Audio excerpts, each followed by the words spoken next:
This way തിരിഞ്ഞു നോക്കണം. ഇടവഴിയിൽ ചേട്ടാ നോക്കൂലേ? ആ മറ്റേ പുഴുവാണോ?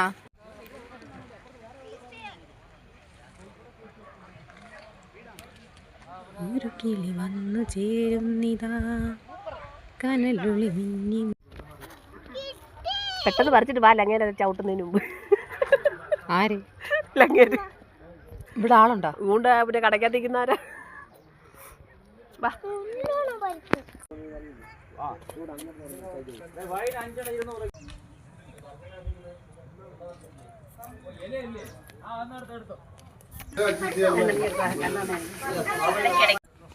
ലൈവ് സ്ട്രോബെറി കഴിച്ചു നോക്കുക. അനുമതി, ടേസ്റ്റ് ഉണ്ടോ? എങ്ങനെ? സൂപ്പർ. ഇതെല്ലാം നമ്മളിതാ പറിച്ച് തിന്നാൻ പോവുകയാണ്. സ്ട്രോബെറി ഒരു കൊച്ചിരുന്ന് സ്ട്രോബെറി പറിക്കണം.